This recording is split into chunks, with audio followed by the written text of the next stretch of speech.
যে খবরের দিকে নজর রাখবো, বাংলাদেশি মডেল শান্তা পাল, সেই শান্তা পালের আরও কীর্তি ফাঁস। কলকাতায় ধৃত বাংলাদেশি মডেলের আরও কীর্তি ফাঁস।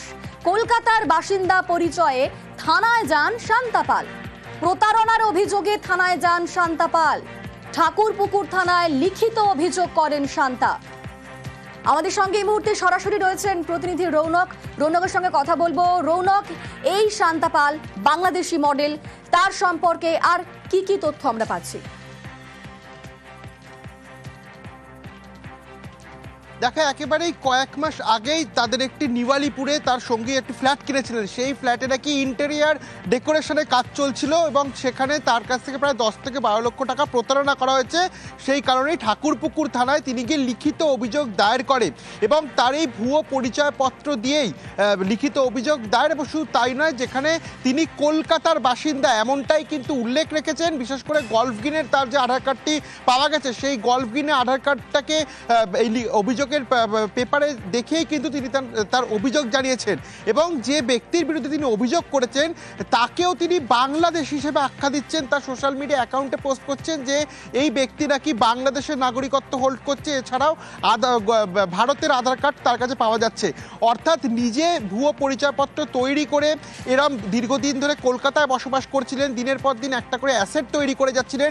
সেরকমভাবেই নিওয়ালিপুরে যে ফ্ল্যাট কেনার পরে সেটি ডেকোরেশনেরও কাজ শুরু করেছিলেন এবং থানায় গিয়ে নিজেকে কলকাতার বাসিন্দা প্রমাণ করে কার্যত একটি লিখিত অভিযোগ দায়ের করে এবং সেই অভিযোগ যখন পরবর্তীকালে আবারও তিনি থানায় যায়, অভিযোগ যাতে এফআইআর হিসেবে রুজু করা হয়, কোনো মামলা রুজু করা হয়, সেই তার জন্য কিন্তু একটা আবেদনপত্র জমা করে এবং যার বিরুদ্ধে অভিযোগ তাকে তিনি বাংলাদেশ হিসাবে আখ্যা দিচ্ছিলেন। সেক্ষেত্রে এই শান্তা পালের সঙ্গে যাকে তিনি বাংলাদেশি বলছেন তার কোনো যোগসূত্র রয়েছে কিনা, অর্থাৎ তাদের একটা কোনো র্যাকেট রয়েছে কিনা যাদের এরকম ভুয়ো পরিচয়পত্র তৈরি করে দেওয়া হতো এবং তারা বাংলাদেশ থেকে এসে কলকাতায় দীর্ঘদিন ধরে বসবাস করতো, এর পেছনে অন্য কেউ যুক্ত রয়েছে কিনা এবং কাদের মাধ্যমে তারা এই ভুয়ো পরিচয়পত্র তৈরি করতে, গোটা বিষয়টি তদন্তকারী আধিকারিকরা খতিয়ে দেখছে। এবং সবথেকে গুরুত্বপূর্ণ বিষয় হলো কতটা সাহস থাকলে এই ধরনের ঘটনা ঘটানো যায় যে নিজের সঠিক পরিচয়পত্র না থাকা সত্ত্বেও ভুয়ো আধার কার্ডের পরিচয় দিয়েই নিজেকে কলকাতার বাসিন্দা প্রমাণ করার চেষ্টা এবং থানায় গিয়ে লিখিত অভিযোগও দায়ের করলো এই বাংলাদেশি মডেল। একেবারে রৌনক, আমাদের সঙ্গে তুমি থাকো।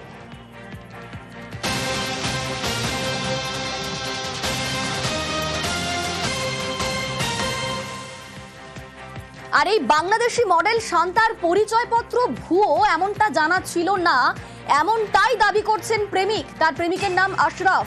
তিনি বলছেন যে তিনি যে বাংলাদেশি, তিনি যে ভুয়ো পরিচয়পত্র তার কাছে রয়েছে তা তিনি জানতেন না। আমাদের সঙ্গে রৌনক রয়েছেন। রৌনক, তার প্রেমিক আশরাফ, তার সঙ্গে এই শান্তার কতদিনের সম্পর্ক? আশরাফ তার বক্তব্য কি, তিনি কি বলছেন এই বিষয়ে? দেখো, আজ থেকে 2.5 বছর আগে দক্ষিণ কলকাতার একটি মলে প্রথম শান্তার সঙ্গে তার এই প্রেমিকের আলাপ হয় এবং একজন বন্ধুর মারফতেই তার সঙ্গে আলাপ। যেহেতু তিনি জাহাজে কাজ করেন, সেক্ষেত্রে কলকাতায় বেশ কয়েকবার কিছু কোর্স করতে এসেছিলেন এবং তারপরেই ধীরে ধীরে শান্তা পালের সঙ্গে তার সম্পর্ক তৈরি হয়। কিছুদিনের মধ্যে বিয়ে করারও কথা ছিল, সেই কারণেই কিন্তু এই নিওয়ালিপুরের যে ফ্ল্যাট, সেই ফ্ল্যাটটিও আশরাফ কেনে, সেখানে তারা কাজও করাচ্ছিল। 30 তারিখ যখন এই শান্তা পালকে পুলিশ গ্রেফতার করতে আসে তখনই কিন্তু তার আসল পরিচয় তিনি জানতে পারেন। অথচ প্রায় 2.5 বছর ধরে তার সঙ্গে সম্পর্ক, কোনো রকমই কিন্তু সন্দেহজনক গতিবিধি তিনি লক্ষ্য করতে পারেননি এবং কোনো রকমই এই ভুয়ো পরিচয়পত্রের বিষয়ে তিনি ভুনক্ষরেও টের পায়নি। পুলিশ তাকে ইতিমধ্যে ডেকে জিজ্ঞাসাবাদ করেছে, এই তদন্তে ইতিমধ্যে তিনি সহযোগিতা করছেন এবং সবথেকে বড় বিষয় তিনি যেটা হতবাক হচ্ছে যে কারা এই ভুয়ো পরিচয়পত্র তৈরি করে দিল। কারণ বহু বাংলাদেশ থেকে মানুষ এখানে আসে, ট্যুরিস্ট ভিসায় আসে, মেডিকেল ভিসায় আসে, সেক্ষেত্রে এই শান্তা পালও কিন্তু ট্যুরিস্ট ভিসাতেই এসেছিল। তাহলে কাদের হাত ধরে তিনি এই ভুয়ো পরিচয়পত্র তৈরি করে দিল, তাদেরকেও কিন্তু তদন্তে আয়ত্তে আনা প্রয়োজন, এমনটাই কিন্তু তিনি প্রশ্ন করছেন। যদিও 2.5 বছরের পরিচয় কোনোভাবেই কোনো রকমভাবে তিনি ভুনক্ষরে টের পেতে পারেনি আদতে শান্তা একজন বাংলাদেশি। বেশ, ধন্যবাদ। আর প্রেমিক কি বলছেন তার বক্তব্য শোনাবো একবার।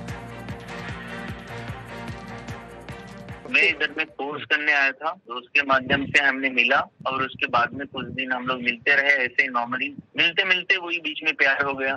उसके बाद में हम लोग क्या बोलते साथ में रहने के लिए ये किए। फिर मैंने शिप में चले गया, इस बार आया, हम लोग साथ में रहते थे। घर मेरा माँ बाप बुला रहे थे उसको कि इधर आ जाओ, हम लोग अच्छे से शादी करें। पुलिस का जो भी कोऑपरेशन है वो सब मैं कर रहा हूँ, कुछ भी छुपाने के लिए नहीं है एक्चुअल में। आप कभी भी आपको शक नहीं होता कि ये बांग्लादेशी है? अगर आपका घर है यहाँ पे कोलकाता में, मैं आके तो आपका आइडेंटिटी चेक करने वाला तो अथॉरिटी तो नहीं हूँ। नहीं। जो कोर्ट बोलेगा, जो पुलिस बोलेगा, जो सब कुछ होगा उसके हिसाब से होगा। জলমগ্ন এলাকায় বিক্ষোভের মুখে অশোক কীর্তনিয়া। ক্ষোভের মুখে বিজেপি বিধায়ক, বনগাঁর 21 নম্বর ওয়ার্ড জলমগ্ন এলাকায় বিক্ষোভের মুখে অশোক কীর্তনিয়া। বাসিন্দাদের সঙ্গে কথা না বলার অভিযোগ, কথা না বলেই চলে যাওয়ার অভিযোগ। কি অভিযোগ স্থানীয় বাসিন্দাদের, কি বলছেন তারা? অনিরুদ্ধ রয়েছে প্রতিনিধি আমার সঙ্গে। অনিরুদ্ধ, কতদিন ধরে এই পরিস্থিতি, স্থানীয় বাসিন্দাদের ঠিক কি অভিযোগ? প্রিয়াঙ্কা, উত্তর 24 পরগনার বনগাঁ পৌরসভার 21 নম্বর ওয়ার্ড লাস্ট কিছুদিন ধরেই জলমগ্ন অবস্থায় রয়েছে। বৃষ্টি বেশি হওয়ার কারণেই এই এলাকা জলমগ্ন হয়ে পড়েছে। আজ সকালবেলায় বনগাঁ উত্তরের বিজেপি বিধায়ক অশোক কীর্তনিয়া এই লালপোল এলাকায় পরিদর্শনে যান এবং সেখানে গেলে স্থানীয় মানুষজন প্রাথমিকভাবে অশোক কীর্তনিয়ার সঙ্গে কথা বলতে যান। তখন তিনি বলেন যে বাড়িতে আসুন, কথা হবে। সেই সময় সাধারণ মানুষ কিন্তু তার সামনে ক্ষোভে ফেটে পড়ে, তাকে উদ্দেশ্য করে বলতে থাকে কেন আপনি কথা বলবেন না। তারপরেই রীতিমতো সেখান থেকে অশোক কীর্তনিয়া বেরিয়ে যান এবং স্থানীয় বাসিন্দারা অভিযোগ করতে থাকেন যে তিনি বিধায়ক হয়েছেন, 4 বছরে তিনি আসেননি, আজ তিনি এসছেন যেহেতু সামনে ভোট, সেই কারণে তিনি এসছেন এবং সাধারণ মানুষের কাছে ভোটের জন্যই তিনি এসে পৌঁছেছেন, তেমনই কিন্তু অভিযোগ করতে থাকেন স্থানীয় বাসিন্দারা এবং তাদের সঙ্গে কথা বলেননি, বাড়িতে যেতে বলেছেন, নানাবিধ অভিযোগ করতে থাকে স্থানীয় মানুষ।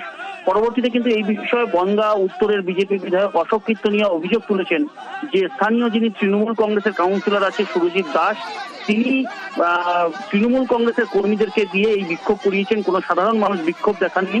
এবং এই সুরজিৎ দাসের বাবা 35 বছরের কাউন্সিলর ছিলেন এই এলাকার, তিনি এই জল যন্ত্রণা সমাধান করতে পারেনি। কেন এখন আমাদেরকে দোষ চাপানো হচ্ছে, সেই অভিযোগ কিন্তু বিজেপি বিধায়ক করেছেন।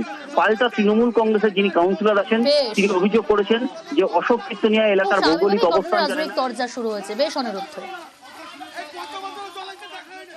অশোক কীর্তনে এসেছিল আমাদের 21 নম্বর ওয়ার্ডের বিস্তীর্ণ এলাকা জলের তলায় চলে গেছে। উনি দেখতে এসছে আমাদের দীর্ঘ সমস্যাটা যেটা আমরা সাফার করছি, সেটাই হচ্ছে আমাদের দীর্ঘমেয়াদী যেটি ইসলামপন্থী সংস্কার। উনি কি বলছে যে এটা আমার কাজ না, এমপির কাজ। আমরা মহিলারা আমাদের তো কষ্ট আছে, উনি তো আসেন না। উনি দীর্ঘ 10 বছর ধরে হয়েছে, উনি কোনোদিন দেখতে আসে না আমাদের। ইচ্ছামতি নদীটা সংস্কার করুক, এটাই আমরা চাই, তাহলে আমরা একটু বাঁচতে পারবো এখানে। সাধারণ মানুষ কেউ ক্ষোভ দেখায়নি, 2-4 জন লোক এসেছিল, ওই 4টে ছেলে ওখানে যারা দাঁড়িয়েছিল তারা এর আগে ওই পাড়ায় ছিল, আমরা সেখানে যে ঝামেলা করেছে। এমএলএ এসেছে, তোমাদের প্রবলেমটা কোথায়? তোমরা এত বছর কাউন্সিলর, কেন ডেভেলপ হয়নি রাস্তা? কেন রাস্তার উন্নয়ন হয়নি? প্রশ্ন রাখা দায়ীটা কে? 35 বছরের কাউন্সিলর সাধন দাস, কেন ডেভেলপ হয়নি? খালটা কেটে পুরো বনগাঁ শহরের জল ঢুকিয়েছে, কালোপুর পঞ্চায়েতের জল ঢুকছে এখানে মেয়েদের মাঠে খাল দিয়ে। সেটাকে বন্ধ করুক, তাহলে তো সমস্যা মিটে যায়। ওই জলটা না ঢুকলে তো এখানে বন্যা হবে না। বন্যার পরিস্থিতি দেখতে নাকি অশোক কীর্তনিয়া এসেছিলেন বিজেপি বিধায়ক। তা ওনাকে এলাকার মানুষ ওনাকে কিছু প্রশ্ন জিজ্ঞাসা করেছে, তা উনি সে প্রশ্নের উত্তর না দিয়ে উনি পালিয়ে গেছেন। ওনাকে বিগত 4 বছর ওনাকে দেখা যায়নি, তাই মানুষ ক্ষোভ থাকবেই তো। এর আগে যে বন্যা হলো কোথায় ছিলেন? আমার চেয়ারম্যান এখানে যা উন্নয়ন করেছে, যেভাবে মানুষের পাশে থাকে, বন্যার সময় থাকে, মানুষ সেটা দেখতে পাচ্ছে, তাই তো ওনাকে প্রশ্ন করেছে।